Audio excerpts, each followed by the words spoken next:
untuk yang dipegang itu sebenarnya pusaka apa? Ini pusaka Kuku Bima. Kuku Bima. Ini sudah membatu.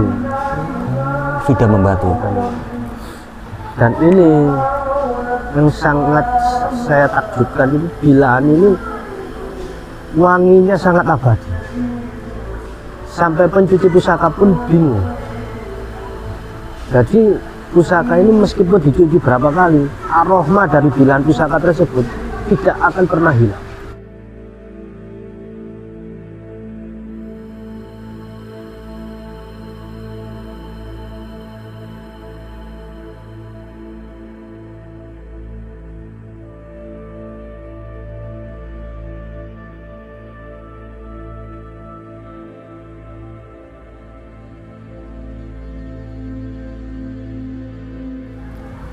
Oke, di kesempatan kita hari ini kita kebetulan bertemu seseorang yang juga laku spiritual. Beliau juga suka gemar koleksi barang antik. Dan dimana kita sekarang itu bertempat di sebuah candi yang terkenal keramat sakral ya dari era ke era.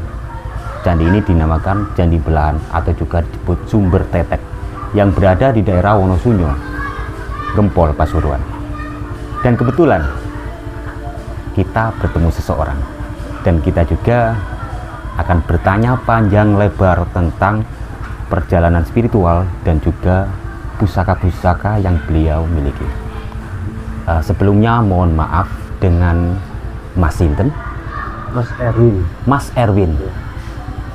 Mas Erwin ini tempat tinggalnya di sini apa?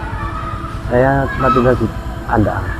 Jadi Mas Erwin ini tinggal di daerah Pandaan juga. Iya. Mas Erwin ini sering berkunjung di Sumber Tetek ini juga. Iya, sering. Sering. Sudah ada sekitar 15 tahun yang lalu. 15 tahun. Sudah 15 tahun sering mengunjungi Sumber Tetek. Iya.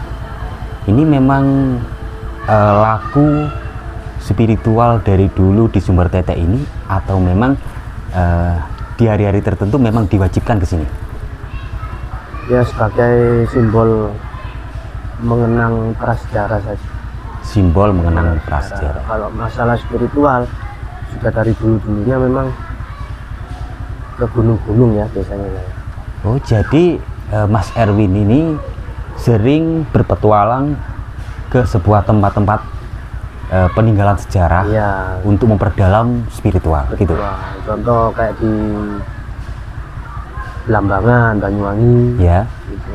Terus di daerah Gua Istana, Ya. terus di Rawabayu, Desa Rawabayu, Penari. ya. Kalau spiritual yang benar-benar mendapatkan anugerah Ya. yang saya alami, kesaksian saya, Ya. itu beradanya di Rawabayu. Berarti dari semua perjalanan ada satu tempat yang menurut panjenengan bahwasanya tempat ini memang tempat-tempat yang bisa mengangkat ya, dan membuat kita itu terdorong atau sadar dengan adanya spiritual. Itu berada di daerah Rawabayu, Banyuwangi. Kalau nggak salah itu tempatnya petilasan dari Prabu Tawangalun. Bener. Ya. Bener. Itu apa yang kira-kira panjenengan dapatkan di sana? Di sana saya melihat cahaya waktu itu. Kesaksian saya itu di waktu saya meditasi loh ya. Ya. Itu saya kelihatan cahaya, tapi cahaya itu bukan seperti lampu, bukan seperti bulan. Cahayanya itu sangat luar biasa sekali. Sampai raga ini menyentuhnya tidak bisa. Karena mungkin kita ini wadah kasar ya, perwujudan nafsu. Jadi ada pembentengan antara cahaya ilahi itu pada raga kotor kita itu. Jadi tidak bisa untuk menjamasnya. Jadi pada waktu itu panjenengan melihat sebuah cahaya dan waktu itu panjenengan tidak bisa menjangkau cahaya itu dikarenakan memang adanya raga kasar ya, raga kasar. Terus setelah panjenengan melihat cahaya itu, adakah efek-efek yang membuat perubahan pada diri panjenengan? itu yang saya rasakan itu kenikmatannya itu sangat luar biasa. Sampai itu, mohon maaf ya, Ya. kenikmatannya itu melebihi orang berhubungan badan. Nikmat sekali. Satu, tenang, terus kebahagiaan ada. Kenikmatan yang saya rasakan ini antara sebuah jiwa dan nafsu, ya, itu Iya. mencampur jadi satu. Jadi Dan- semacam kayak peleburan. Ya, bisa Nah. jadi seperti itu. Peleburan menjadi satu. Jadi kayak manunggaling kawula Gusti. Ya. Jadi di situ Mas Erwin ini menemukan sebuah ketenangan, semacam kayak kenyamanan. Seakan-akan kita itu dibawa ke alam surga. Ya, Melebihi itu mungkin ya. selebihnya seperti itu. Jadi kenyamanan itu tidak bisa diperkirakan oleh waktu itu. Saking sangat luar biasanya, bahkan tidak ada di dunia ini yang benar-benar kenikmatannya itu merasakan melihat cahaya tersebut. Seperti itu ya. Ya. Nah, sebelum panjenengan melihat cahaya itu, apakah sebelumnya itu dari hari-hari kemarinnya panjenengan itu mau ke sana itu memang benar-benar ada dorongan atau mungkin ada petunjuk untuk ke sana? Hanya sebuah dorongan saja melalui kolbu saya, Ya. dari jiwa saya, kok tiba-tiba saya ingin ke sana. Cuma waktu saya ke sana itu 3 hari sebelumnya itu, pertama itu telinga saya itu sering berdengung, terus kadang-kadang ada suara bisikan, Iya. kayak mau dituntun untuk ke sana waktu itu. Ya. Gini, saya juga ingin tanya juga karena penasaran memang tentang sebuah bisikan, ya kan?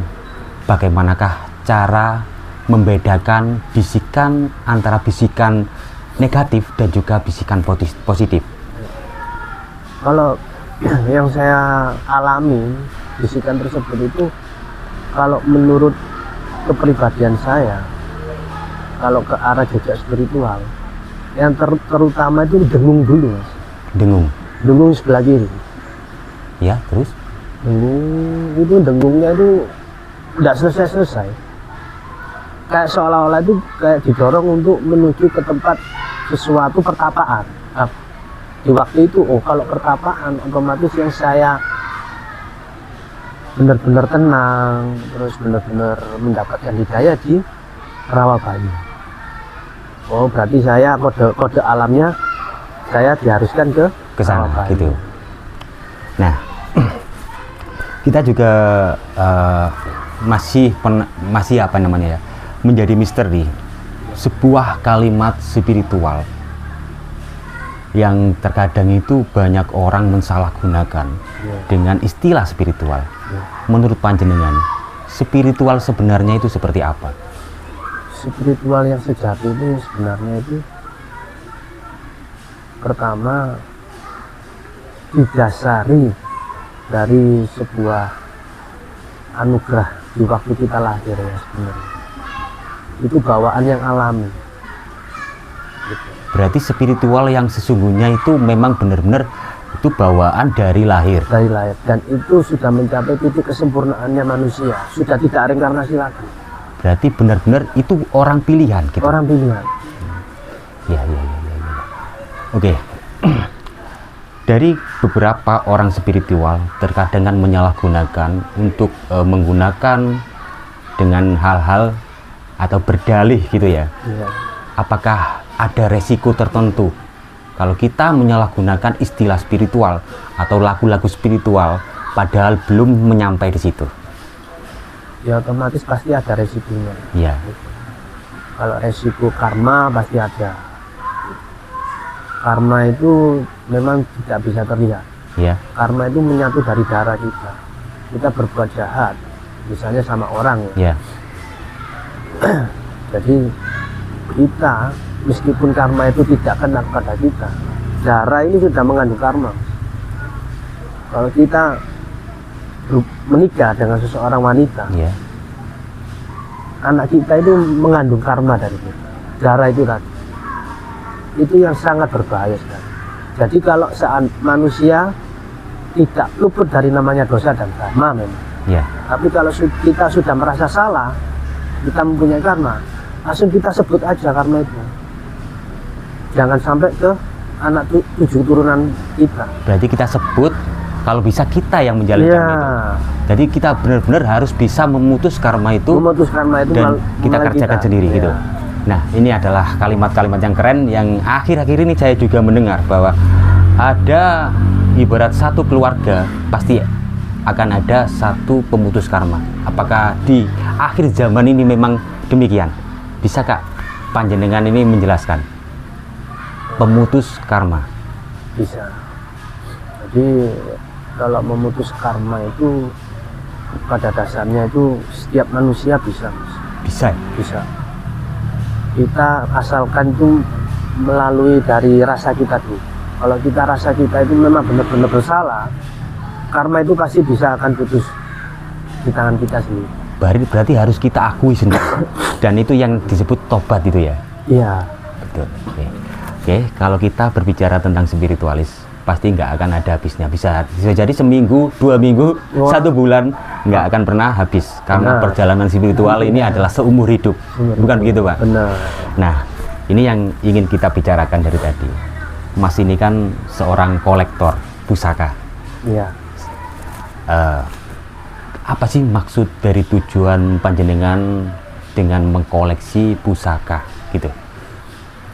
Sedangkan untuk di zaman sekarang kan kita tahu sendiri, zamannya pistol, zamannya rudal gitu kan. Benar. Ya, boleh diceritakan? Kalau pusaka itu pada dasarnya itu adalah pembikinan dari seorang leluhur kita. Empu kita ya juga termasuk leluhur kita. Gitu.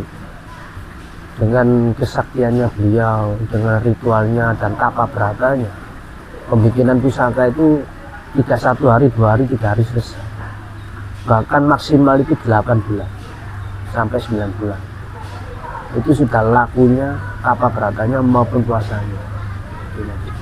Jadi empu itu membuat pusaka sesuai dengan permintaan. Gitu kan. Permintaan misalnya membuat dapur brojol, Ya. membuat dapur tilam sari, itu ada makna-maknanya tersendiri. Berarti semua pusaka ini mempunyai makna dan tujuan. Mempunyai makna dan tujuan. Nah. Apakah pusaka itu apakah berkodam? Otomatis pasti ya. Kalau pusaka terdahulu kala loh ya, Ya. dengan keilmuannya para empu sakti, Ya. otomatis ada. Kalau tidak ada ya termasuk bilan pisau saja. Jadi seumpama ya kan, ini kan pusaka ini sebenarnya sebelumnya itu berkodam dan kemudian ditinggalkan pemiliknya. Apakah kodam itu memang benar-benar masih ada di pusaka tersebut? Seorang empu di waktu membuat pusaka, dia kan dengan ritualnya dia, dengan doa-doanya dia, otomatis ada kodam itu yang masuk ke di dalam Pusaka. bilangan pusaka. Tergantung kodamnya. Dan kodamnya empu leluhur kita pun yang satu-satu juga dia paham. Kodam apa yang masuk ke dalam 9 pusaka ini kan gitu. Nah, itu sudah masuk ke arena marifat gitu. Itu ya. Ya, jadi kita empu itu memasukkan kodam di dalam sebuah pusaka itu juga tidak sembarangan. Otomatis kodam itu kodam yang sangat bagus. Ya. Ini kita kan melihat ada beberapa pusaka yang ada di depan dan di samping panjenengan. Untuk yang dipegang itu sebenarnya pusaka apa? Ini pusaka kuku bima. Kuku Bima. Kebetulan saya juga tidak begitu paham dengan pusaka. Ini pusaka kuku bima. Ternyata bentuknya seperti itu. Tebel ya, Pak? Ini sudah membatu. Sudah membatu. Dan ini yang sangat saya takjubkan itu bilaan ini wanginya sangat abadi. Sampai pencuci pusaka pun bingung. Jadi pusaka ini meskipun dicuci berapa kali, aroma dari bilahan pusaka tersebut tidak akan pernah hilang. Jadi baunya harum. Harum dan khas, dan tidak ada wangi seperti ini. Sejak pertama kali ditemukan. Sejak pertama kali. Itu yang nemukan panjenengan sendiri apa memang ada orang lain? Ini temuan waktu itu. Temuan ya. Temuan. Pusaka temuan. Temuan ini di daerah seperti kayak peninggalan leluhur atau mungkin penemuan di tempat-tempat lain. Ya, ini temuan di ke orang ya waktu itu. Ya. Jadi orang itu mengasihkan kepada saya. Ya. Ya, dikasihkan kepada saya, cuma ya saya mari Itu ya. memahami seikhlasnya waktu itu. Cuma untuk merawatnya yang penting terawat. Iya, iya. Jadi Jadi sampai tidak terawat. sejak ditemukan, apakah memang bentuknya sudah seperti itu atau memang sudah diperbaiki lagi? Bentuknya sudah seperti ini. Cuma warangkanya saja yang saya bikinkan. Warangkanya saja. Berarti yang dirubah itu cuma rangkanya itu. Cuma warangkanya saja. Apakah sampai sekarang pusaka ini masih memiliki kodam, Pak? Masih, Masih. masih.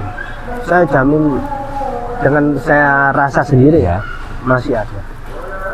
Barangkali ada fungsi dan kegunaan khusus untuk pusaka ini? Mungkin Ada.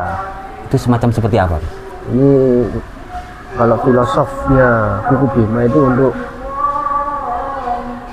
kewibawaan juga bisa, kederajatan juga bisa, terus untuk pemagar badan juga bisa. Lagian tidak ada dukanya. Kalau ada dukanya saya bisa buktikan bahwa fungsinya pusaka ini. Kalau memang ada dupa, itu nanti reaksinya seperti apa kira-kira? Saya lantunkan di tubuh saya, tidak ada rasa panas sama sekali. Oh, berarti ketika dibakar, ya gitu, Ya, kita kasihkan, kita tempelkan di kulit, itu nggak terbakar? tidak terasa, Tidak terasa? tidak terasa. Tapi kalau itu kan disengaja, Ya. disengaja pun aja tidak berasa. Apalagi tidak disengaja. Berarti pusaka ini bisa melindungi pemiliknya gitu? Ya, Dan juga bisa terlihat berwibawa, seakan-akan kita itu seperti berpangkat gitu ya. iya, Jadi orang lain kalau kita ngelihat itu orang ini sangat berwibawa. ya. Itu bisa. efeknya seperti itu ya. Efeknya seperti itu. Iya, iya, iya. Sudah berapa lama Mas Erwin ini memiliki pusaka ini? Oh, sudah lama ini. Sudah lama sekali. Ya, sekitar 5 tahunan. Ada nggak ritual-ritual tertentu mungkin untuk merawat keris ini? Oh, kalau untuk merawatnya enggak terlalu ribet ya. Ya. Cuma kita oles minyak di sini aja. Sebenarnya pusaka ini enggak perlu diolesi, sudah harum. Sudah harum ya? Ya. Cuma kenapa saya kasih tisu di sini? Ya. Itu cuma hanya perbandingan saja antara harumnya aromanya pusaka bilan ini Iya. dengan minyak bikinan. Oke. Minyak bikinan, minyak kayak Beli gitu ya? Iya. Baja Faron, Iya. atau misi kobra. Perbandingannya saya taruh di sini. Jadi habis mencium dari asli sama minyak yang Iya, dikasih itu ya. benar. Berarti ada perbandingan. Oh, ternyata minyak yang dikasih ini hilang, sudah hilang, dan ternyata di sini masih ada. Masih ada. Luar biasa sekali. Jadi memang ya saya pun juga enggak tahu empu terdahulu itu mencampuri apa di bilan pusaka ini. Iya. Sampai sehingga itu aromanya itu abadi. Sekarang gini, ada nggak efek ketika kita sudah membawa pusaka ini, namun kita tidak merawatnya? Barangkali ada efek kepada diri kita sendiri gini. Kadang-kadang itu lemari itu gelodakan, Mas. Jadi bergerak sendiri gitu. Iya, Seakan-akan ini pusakanya ini berontak gitu. iya ada yang blok-blok di lemari. Kadang-kadang gelodak.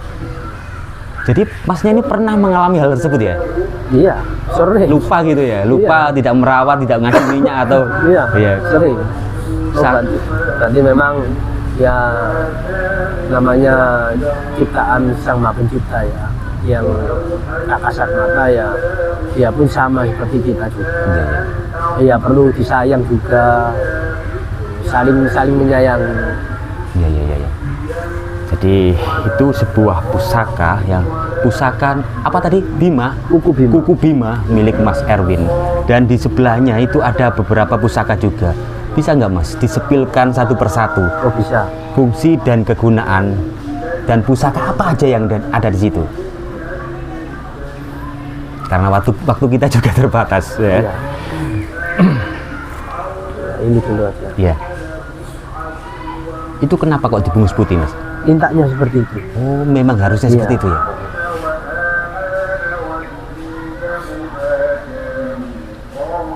Ini pusaka Semar Sungkem. Semar Sungkem. Peksinya ini kota, Oh, kotak. masuk ke era Doho. Berarti sudah sangat Kahuripan. lama sekali ya. Lama sekali. Itu fungsi dan kegunaan dari pusaka tersebut itu seperti apa? Di waktu saya mendapatkan pusaka ini, yang kejadian aneh itu burung perkutut di dalam di rumah saya itu berburu semua. Oh, seakan-akan kayak mau melihat sesuatu itu. Iya. Saya masuk rumah, perkutut 5 itu Ketakutan. berburu semua. Kayak ngeliat Apa? ular gitu ya. Iya, apa ini aku? Terus akhirnya saya keluar dulu, Ya. ya. Terus pusaka ini saya ambil, saya taruh di taman, Ya.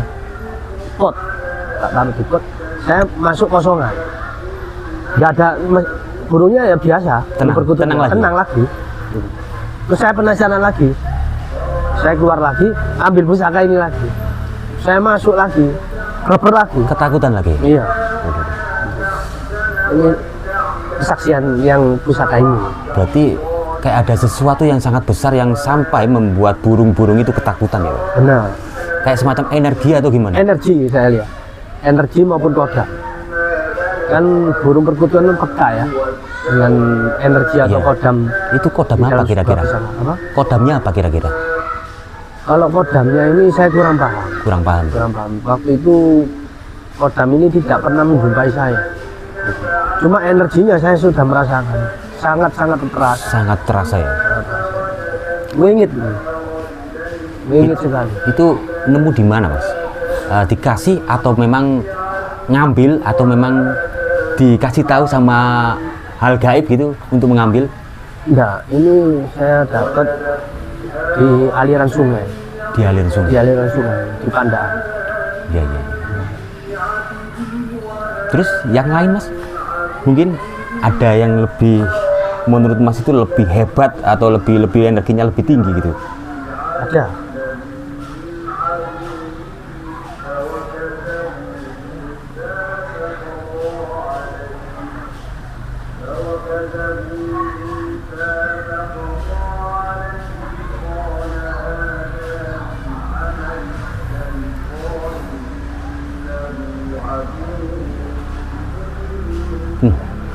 Ini juga semar. Hampir mirip Mas ya. Semar resem tapi. Iya. Itu bagus banget. Ini peksinya juga kota. Iya. Sepuh juga wingit. Sama, hampir sama Mas ya. Beda. Fungsinya beda. Bedanya seperti apa? Kalau ini sungkem, Ya. kalau ini untuk pengasihan. Berarti kalau yang tadi itu orang bakal takut atau tunduk, Ya, disegani lah. disegani. Disegani. Ya. Kalau itu untuk disenangi, Disenangi, disukai. disayangi. Iya, iya, iya. Filosofinya. Filosofinya seperti itu. Karena memang semar mesem kan gitu ya. Ya, dan peksinya ini, dapur peksinya ini langka, tembus sampai ke atas. Iya, benar. Tembus sampai ke atas. Tembus sampai ke atas. Sama, ini ditemukan juga. Apa? Ditemukan juga di tempat yang sama atau tempat lain? Ini beda. Beda. Ini di Banyuwangi, Oh, di Banyuwangi. di aliran sungai apa, Kalistel.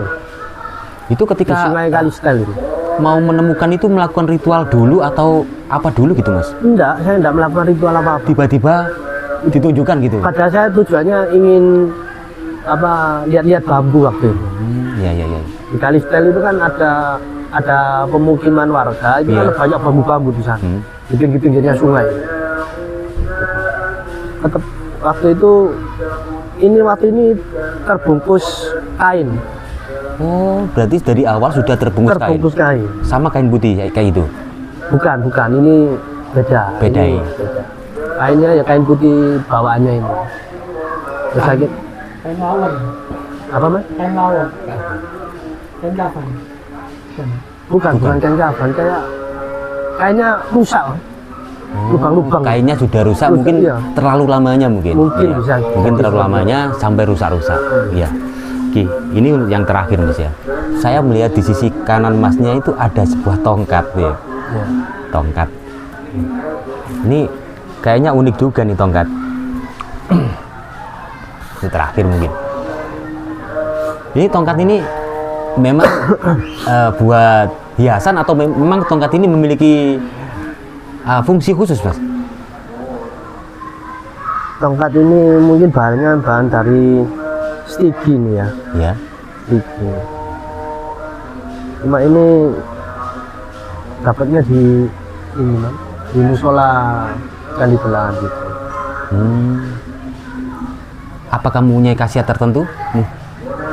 Enggak lah, Enggak, Cuma hanya hiasan. sebagai hiasan. biasa. Oh ya Mas. Ya, mungkin taruh di sini. Taruh di sini.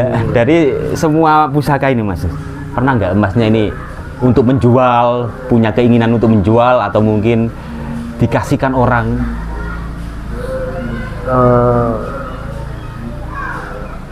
Saya rawat ya.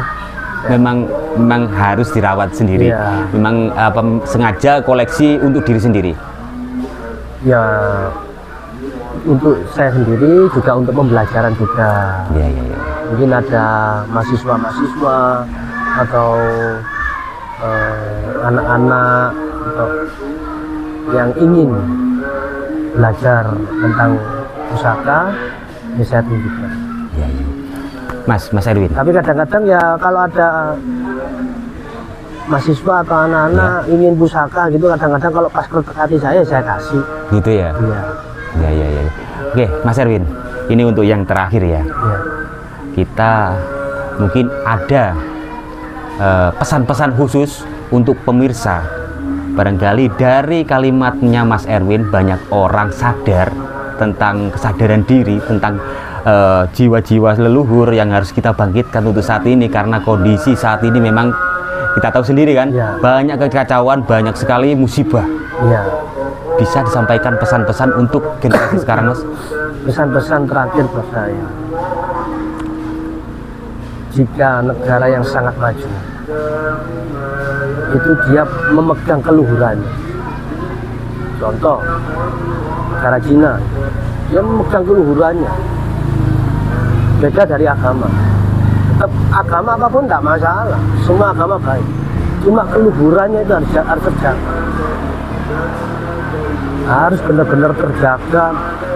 Apa perlu dibudidayakan gitu. Jangan sampai budaya, apalagi budaya Jawa ini budaya yang sangat-sangat luar biasa, bahkan anaknya para dewa ya, budaya Jawa. Ya, betul. Jadi dengan ilmunya, dengan kesopan santunnya, tata keramanya, itu sangat-sangat luar biasa. Jadi kalau ingin negara maju, ingin mendapatkan negara-negara yang super power, itu dari keluhuran kita. Kalau keluhuran kita benar-benar menjawai, kita baik pada orang, ya kan? Terus jujur, tidak berbohong, ya, ke orang-orang meskipun bukan di negeri ini, orang takjub kepada kita. Dari situlah respect dari negara-negara lain kepada kita sangat luar biasa. Ya, luar biasa sekali. Mas Erwin masih menjunjung tinggi adat dari budaya kita sendiri. Ya. Ya tentunya semua itu harus dan wajib kita jaga dan kita lestarikan, ya kan? Kalau sudah menjiwai keluhuran kita, Jawa kita, ya kan? Otomatis kejujuran, kebaikan itu ada. Betul. Dan otomatis pemikiran-pemikiran yang buruk kayak korupsi, koruptor itu sudah tidak ada. Betul sekali. Akan menjadi negara maju di sananya. Betul. Oke, sangat luar biasa sekali. Kita hari ini diberikan kesempatan bertemu seseorang yang juga memiliki banyak sekali wawasan tentang spiritualis, tentang beberapa pusaka yang mungkin bisa membuat pemirsa menambah pengetahuan akan pusaka dan juga spiritual. Mungkin cukup sekian perjumpaan kita hari ini. Apabila ada salah kata, mohon maaf. Kita juga manusia biasa yang juga bisa salah maupun lupa. Kita akhiri, sampai jumpa di video selanjutnya.